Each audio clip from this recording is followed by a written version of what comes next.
ప్రేక్షకులందరికీ నమస్కారం. ఈరోజు మన స్టూడియోలో ప్రముఖ జ్యోతిష్య వాస్తు నిపుణులు, లలితాదేవి ఉపాసకులు బ్రహ్మశ్రీ నానాజీ పట్నాయక్ గారు ఉన్నారు. గురువుగారితో మాట్లాడేద్దాం. నమస్కారం గురువుగారు. శ్రీమాత్రే నమః. గురుగారు, జూలై మాసంలో మకర రాశి వారికి ఓవరాల్గా ఎలాంటి ఫలితాలు ఉండబోతున్నాయి? పాజిటివ్గా ఉంటుందంటారా, నెగిటివ్గా ఉంటుందంటారా? ఎలాంటి జాగ్రత్తలు తీసుకోవాలి? మకరం వారికి కనుక చూసుకుంటే ఫస్ట్ ఆఫ్ ఆల్ వీళ్ళకి ఏలినాడు శని అయిపోయింది, మూడులో ఉన్నాడు శని. ఈ మూడులో ఉండే శని ఏమిటంటే శుక్రుడిని చూస్తున్నందుకు కళారంగాల్లో ఉండేటువంటి వారికి, art background, medical background, fashion background వాళ్ళకి కొత్త అవకాశాలు వస్తాయి.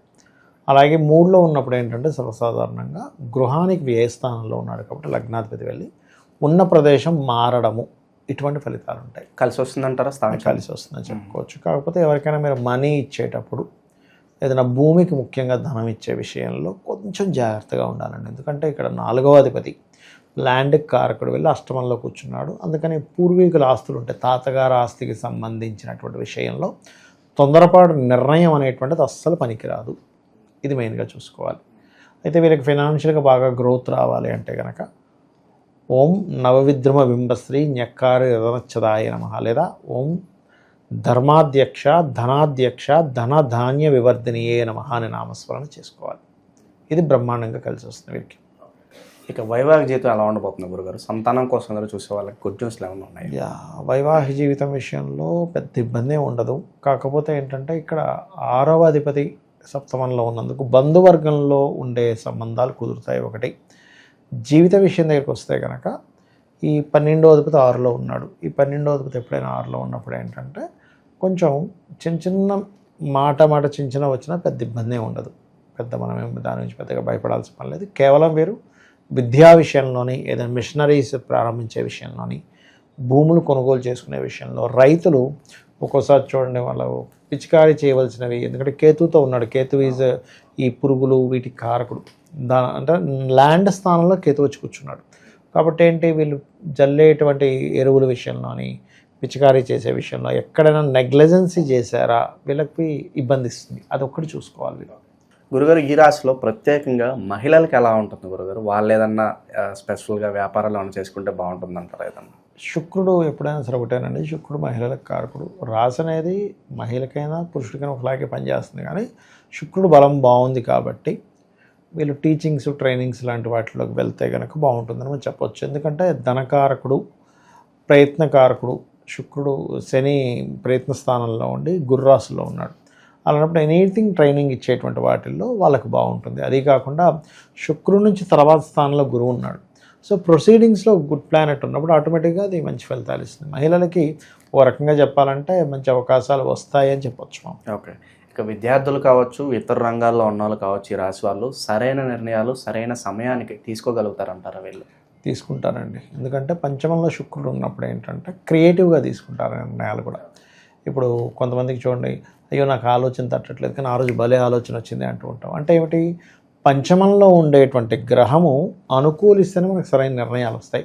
కొంతమంది ఏకసంతాగ్రహాలు ఉంటారు చూసారా, వాళ్ళ 5th లార్డ్ బాగుంటాడు. ఇప్పుడు మకరం నుంచి కూడా పంచమంలో శుక్రుడు ఉన్నాడు. సో ఎప్పుడైతే శుక్రుడు ఉన్నాడో ఆ శుక్రగ్రహం మీకు క్రియేటివ్గా ఏదైనా చేయడం వల్ల సక్సెస్ని ఇస్తుంది. అదొక్కటి బాగుంది వీళ్ళకి చెప్పాలంటే. అలాగే సంతానానికి కూడా మంచిది. పంచమంలో వీనస్ ఉన్నప్పుడు కొంతమంది ప్రత్యేకంగా నాకు స్త్రీ సంతానమే కావాలంటుంటారు. అటువంటి వాటికి కూడా మంచిదని చెప్పుకోవచ్చు మనం ఇక్కడ. ఓకే. ఇక వీళ్ళ ఆర్థిక స్థితిగతులు ఎలా ఉండబోతున్నాయి గురుగారు? ఇందాక నేను చెప్పినట్టుగా కొంచెం ఈ ల్యాండ్కి సంబంధించిన, మెషినరీస్కి సంబంధించిన విషయాల్లో కొద్దిగా జాగ్రత్తగా ఉండాలి. ప్రధానంగా చూసుకుంటే కనుక అధికంగా ఎక్కువగా ఖర్చులు అయ్యే అవకాశం కనిపిస్తుంది గురుగారు. అధికంగా ఖర్చులంటే 12వ స్థానాధిపతి 6లో ఉన్నందుకు అప్పు చేసి ఎవరికైనా ఇవ్వాలనే థాట్స్ ఇట్లాంటివి ఉంటుంటాయి. కొంచెం జాగ్రత్తగా ఉండాలి. సో అది ఇచ్చినా కూడా రికవరీ అయ్యే ఛాన్సెస్ చాలా తక్కువ కనిపిస్తుంది అంటారు. అవునండి. ఓకే. ఇక ఆరోగ్యపరంగా ఏమైనా జాగ్రత్తలు తీసుకోవాల్సిన అవసరం ఉందా గురుగారు? ఆరోగ్యపరమైనటువంటి విషయాల్లో కొలెస్ట్రాల్ పెరుగుతుంది చూసారు కొంతమందికి. అటువంటి వారు కొంత జాగ్రత్తగా ఉండడము. కొంతమందికి ఏంటంటే ఇండైజెషన్ ఇష్యూస్ వస్తుంటాయి. ఎందుకంటే డైజెషన్ పార్ట్ స్థానంలో శుక్రుడు ఉన్నాడు చూడడానికి. కాకపోతే అది ఏమైందంటే అష్టమంలో కుజకేతువులు ఉన్నప్పుడు కొంచెం వేడి చేయడం ద్వారా వచ్చేటువంటి హ్యూమిడిటీ పెరగడం వల్ల ఇవి జాగ్రత్త తీసుకోవాలి. ఈ టైంలో విదేశాలకు వెళ్తే కనుక అక్కడే ఎక్కువగా స్థిరపడే అవకాశాలు ఎంతవరకు కనిపిస్తుంది? హైయర్ ఎడ్యుకేషన్ కోసం వెళ్ళే ప్రయత్నం ఫలిస్తుందండి ఈ టైంలో. ఎందుకంటే మనకి చాలామంది చూసుకుంటే కనుక స్టూడెంట్ వీసా మీద వెళ్ళి అక్కడ మళ్ళీ ఏదో జాబ్ చేసుకుంటూ ఉంటారు. దానికి మనం రెండవ స్థానం రాహు కనెక్టివిటీ కనుక వచ్చింది అనుకోండి, ఇప్పుడు వచ్చింది ఆల్రెడీ 2లోకి రాహు మారాడు మన జూన్ నుంచి కూడా చూసుకున్నట్లయితే దానివల్ల ఏమవుతుందంటే వీళ్ళు ఏదైతే విదేశాలకు వెళ్ళి ధనం సంపాదించాలి, అక్కడ ఏదైనా ఎడ్యుకేషన్ చేయాలనుకునేటువంటి వారికి హైయర్ ఎడ్యుకేషన్ పనికి వస్తుంది. కానీ కొన్ని ఆటంకాలు కూడా వస్తాయి. ఎందుకంటే 4వ అధిపతి కుజుడు కేతువుతో ఉన్నాడుగా, కొన్ని ఆటంకాలు ఏర్పడడం, కొన్ని ల్యాబ్స్లో ఇప్పుడు ఒక చదువుకోవడానికి వెళ్ళినప్పుడు అక్కడ కొన్ని ల్యాబ్స్లో చేసే కొన్ని ప్రయోగాలు అవన్నీ ఉంటాయి. అటువంటి విషయాల్లో కొంత స్ట్రెస్ అవుతారు. బట్ వీళ్ళు బయటికి వెళ్ళాలనే ప్రయత్నం మాత్రం ఫలిస్తుంది. గురుగారు అయితే ఏళ్ళనాటి శని దశ అయిపోయింది. సాధారణంగా అయిపోయిన తర్వాత ఎంతో కొంత రిలీఫ్ వస్తుందని అంటూ ఉంటారు. ఆ రిలీఫ్ వచ్చిన పీరియడ్లో ఎక్కువగా ఫ్రీడమ్ దొరుకుతుంది. సో ఎక్కువ తప్పులు చేసే అవకాశాలు ఉంటాయి. సాధారణంగా ఈ స్పేస్లో ఎలాంటి జాగ్రత్తలు తీసుకోవాలి ఓవరాల్గా వెళ్ళి? అంటే ఏళ్ళనాటి శనిలో ఎప్పుడు తప్పు చేస్తాడంటేనండి 12లో శని సంచారం చేసేటప్పుడు తప్పు చేస్తాడు. 12 అంటే వ్యసనాలు, ఖర్చులు, రకరకాల వ్యసనాలు, అందులో మందు ఉండొచ్చు, సిగరెట్ తాగేది ఉండొచ్చు, అమ్మాయిలు ఉండొచ్చు, ఇంకేమైనా క్యాజినోస్ అని రకరకాల బెట్టింగ్స్ అని అందులోకి వెళ్ళిపోయి ఇబ్బంది పడతాడు. 12లో ఉంటాయి. అది 2లో 3లోకి వెళ్ళిపోయాక ఏంటంటే అలాంటిది ఇవ్వడు. కానీ వాళ్ళ పర్సనల్ చార్ట్లో కనుక 12వ స్థానం పాడైతే మనం చెప్పలేం. బట్ గోచార శని 3లో ఉన్నప్పుడు అలాంటి తప్పిదాలు చేయనివ్వడు. ఎంతసేపు నేను వర్క్లో ముందుకు వెళ్ళాలనే థాట్ ఎక్కువ ఇస్తాడు అక్కడ. అది ఓకే. ఇక ఎలాంటి పరిహారాలు చేసుకోవడం ద్వారా మంచి ఫలితాలు ఉంటాయి అంటారు గురుగారు? వీరికి అష్టమంలో కుజకేతులు ఉన్నారు కాబట్టి నన్ను అడిగితే దీక్షలు తీసుకోవడం, గణపతి సుబ్రహ్మణ్య స్వామి దీక్ష తీసుకోవడం ఒకటి బాగా పనిచేస్తుంది. రెండవది వారాహి అమ్మవారి స్తోత్రము లేదా హయగ్రీవ స్తోత్రము ఇట్లాంటివి బాగా పనిచేస్తాయి. ఓకే. ఏ పని చేయాలన్నా కాస్త ఆలోచిస్తూ ఉంటారు, ముందుకు వెళ్ళాలా వద్దా, సరైన నిర్ణయం తీసుకోవడం, కాస్త భయపడుతూ స్వభావాలు ఉంటారు. వాళ్ళు నిత్యం ధైర్యాన్ని పెంచుకోవడానికి ఏదైనా మంత్రం ఏదైనా ఉంటుందా? అంటే ఒకటేనండి, ఇక్కడ ఫస్ట్ ఆఫ్ ఆల్ 3వ స్థానం మనం ధైర్యస్థానంగా తీసుకుంటాం. సో 3rd హౌస్లో ఎప్పుడైతే శని ఉన్నాడో ఆటోమేటిక్గా ధైర్యం ఉంటుంది. ఇంకొంచెం మనకి అధైర్యంగా అనిపిస్తుంది అనుకుంటే ఒకటే చెప్తాను నేను ఎప్పుడు కూడా, దుర్గా నామాన్ని ఎక్కువ స్మరించండి. ఓం దుమ్ దుర్గాయ నమః. ఎందుకు అంటే మనకి ఏదో జరుగుతుందనే ఊహే మనకు భయాన్ని ఇస్తుందండి ఎప్పుడు కూడా.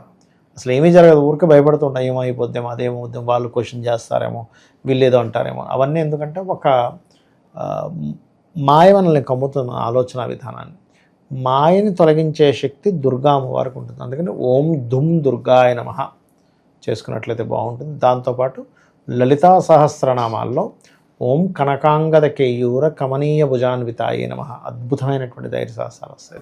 ఓవరాల్గా మకర రాశి వాళ్ళకి ఈ నెల ఎలా ఉండబోతుందో మీ మాటలో చాలా బాగా వివరించారు. ధన్యవాదాలు. శ్రీమాత్రే నమః.